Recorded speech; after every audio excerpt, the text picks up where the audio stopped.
Well, it is quiet on the court and silent in the field tonight as athletes all across the country taking a stand tonight for racial equality and social justice. Good evening. Thanks for joining us. I'm Brian Flores. And I'm David Rose. Sports teams and entire leagues are demanding change by sitting out. The move is in protest of the police shooting of Jacob Blake, a man who was shot in the back multiple times by a Kenosha, Wisconsin police officer on Sunday.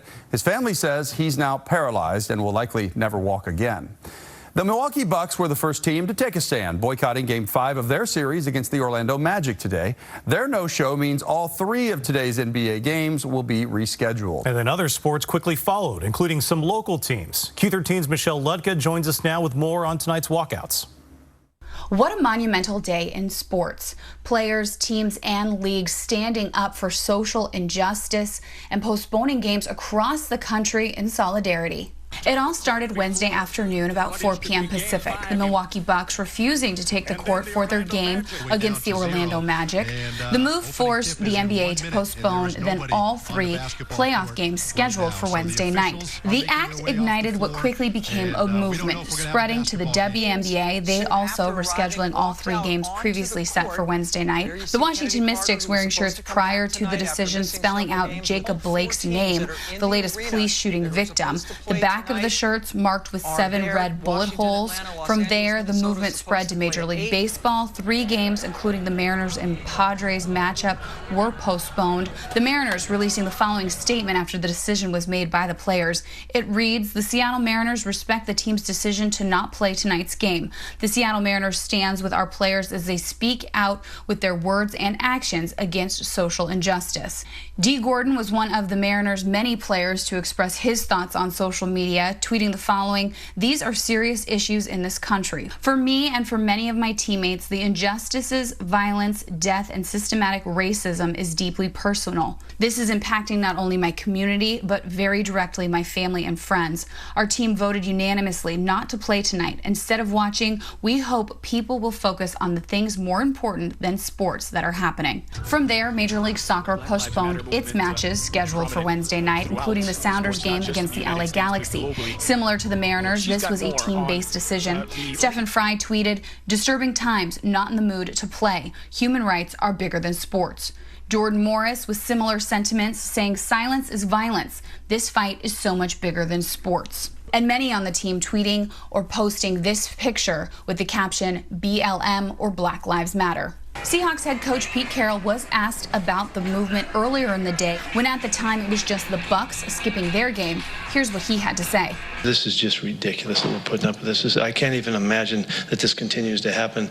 I don't know how somebody could ever do that under the circumstances and the awareness that everybody should have right now, but it continues to happen, so it continues to be a real problem. And there's a lot of problems, but that's just one of the ones that just jumps out at us. And so I really applaud those guys for taking the night. But that we all know that's not enough. It's just a statement, and what is important, and everybody that's involved knows, is what we do about it and what we keep doing to straighten things out and get things right. This whole thing is ridiculous, and anybody that doesn't recognize that just isn't paying attention. Now, the leagues I mentioned are all working with their respective clubs and teams to reschedule all of the postponed matches and games from Wednesday night. In Seattle, I'm Michelle Ludka, Q13 News. Today's national boycott by professional athletes is unprecedented. Historically, it aligns with the silent messages or protests Black athletes had been voicing more than 50 years ago. Today, we talked with Olympian and Sonics legend Spencer Haywood, who was all too familiar with boycotting the game and doing the unthinkable. It makes me kind of choke up a little bit because for all of these years, I've been explaining to players in the rookie transition programs and different programs, and when I spend time with NBA players, that, you know, I mean, you guys got to take a stand on something. You know, you can't just collect the money and be happy. And I'm just so proud of them right now. It's overwhelming, really, for me. Haywood says he understands the athlete's sacrifice, playing in a bubble to keep America entertained during a global pandemic, despite the civil unrest. He says the time is now. They have to take a stand because 50 years later, the fight against racial injustice remains the same. Again, this movement being spurred by the police shooting of Jacob Blake in Kenosha, Wisconsin. Protesters and police clashed for a 4th night in the Midwest town. Jacob Blake's mother has an emotional plea for everyone. Jacob knew what was going on as far as that goes, the violence and the destruction, he would be very unpleased. And while his mom asks for peace, federal investigators announced they have launched a civil rights probe into the shooting. The police officer that shot Blake is currently placed on administrative leave.